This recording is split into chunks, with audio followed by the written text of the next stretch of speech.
Arosbaya, sebuah kecamatan di pesisir utara Kabupaten Bangkalan.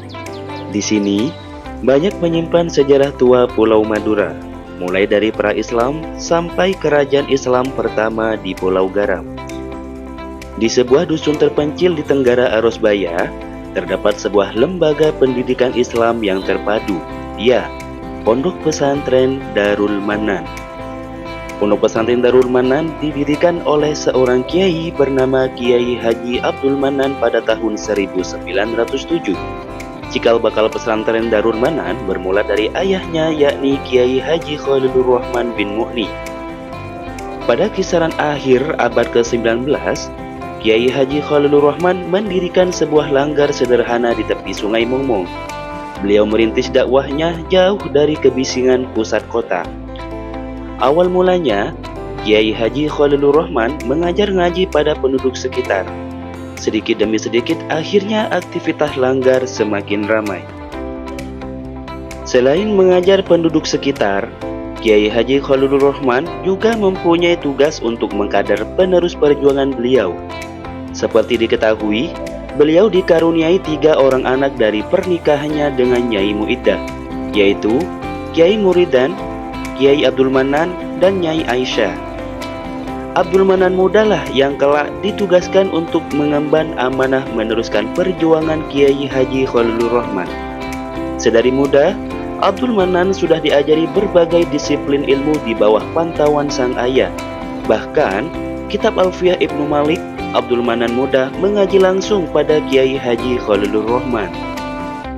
Melihat himmah dari Abdul Manan muda yang sangat tinggi, maka Kiai Haji Khalilur Rahman mengutus sang buah hati untuk menimba ilmu pada ulama karismatik Bangkalan saat itu, yakni Syekhona Muhammad Khalil bin Abdul Latif. Ya, Kiai Haji Abdul Manan mengaji langsung pada Syekhona Khalil tidak dalam durasi singkat. Beliau mengaji berbagai disiplin ilmu mulai nahwu dan sorof, fikih, tasawuf, hingga tafsir. Karena telah lama menyerap ilmu Syekhona Khalil itulah, tak heran Kiai Haji Abdul Manan dikenal alim di seantero Arosbaya. Berkat kegigihan dalam mencari ilmu, akhirnya beliau ditunjuk untuk sang ayah untuk meneruskan perjuangannya. Setelah kepergian Kiai Haji Khalilur Rahman, akhirnya Kiai Haji Abdul Manan menggantikan peran penuh sang ayah. Mulanya banyak santri yang mengaji pada Kiai Abdul Manan, tapi hanya berangkat dari rumah atau yang lebih dikenal dengan luaran. Hingga pada awal 1900-an, Kiai Abdul Manan mendirikan beberapa kamar untuk santri yang menghendaki untuk bermukim. Dan inilah awal era Pondok Mongmong. Pondok Mongmong terus mengalami perkembangan dari tahun ke tahun. Hal ini tak lepas dari berbagai persoalan dari era ke era. Tentu, inovasi terus dikembangkan guna mencetak kader-kader Islami yang berwawasan luas. Guna meneruskan perjuangan Kiai Haji Abdul Manan, Kiai Haji Zubair Abdul Manan sebagai pengasuh setelah Kiai Haji Abdul Manan terus mengembangkan Pondok Mongmong. Dengan semakin banyaknya santri yang bermukim di pondok saat itu, maka Kiai Haji Zubair membangun sebuah masjid yang terletak 50 meter ke selatan dari Langker Sepo. Di samping itu, Kiai Zubair juga membangun jerambah untuk menampung para santri yang semakin membludak. Untuk memilah pengajaran pada santri yang tentu usianya tidak sama, maka pada tahun 1968, Kiai Zubair mendirikan Raudhatul Atfal atau pendidikan setingkat TK dan Madrasah Ibtidaiyah atau pendidikan setingkat SD. Setelah sistem pendidikan diniyah mulai tertata, maka pada tahun 1985, Kiai Zubair dengan dibantu Kiai Haji Muzayyin Mahrus mendirikan Madrasah Sanawiyah. Sejak ada pendidikan diniyah di Mongmong, maka tercetuslah sebuah nama untuk Pondok Mongmong, yakni Miftahul Ulum.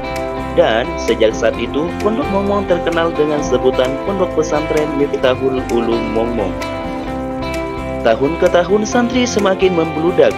Begitu pula santri yang bersekolah dari luar pondok atau luaran. Di samping itu pula, fasilitas masjid pondok yang juga digunakan penduduk sekitar untuk aktivitas keagamaan juga semakin tidak muat untuk menampung jamaah. Akhirnya, atas perkasa Kiai Zubair, Masjid Momong yang lama dibangun kembali hingga dapat menampung ribuan jamaah dan santri.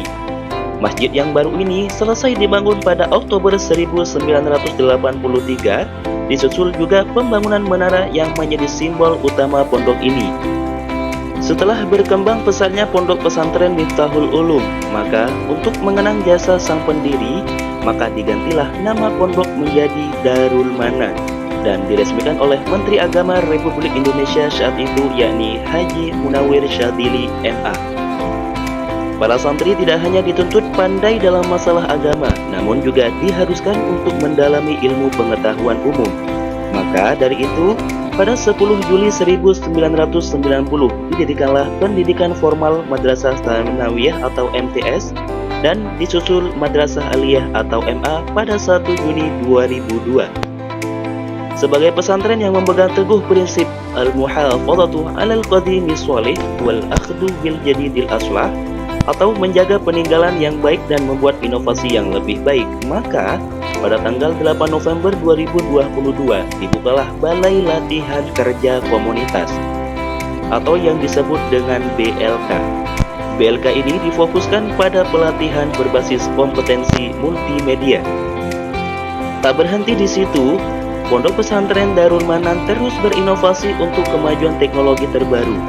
Darul Manan meluncurkan uang elektronik OS atau Obeng Santren. OS sendiri menjadi uang non-tunai yang murni dikembangkan oleh santri Darul Manan. Demikian perkembangan Pondok Pesantren Darul Manan dari tahun ke tahun.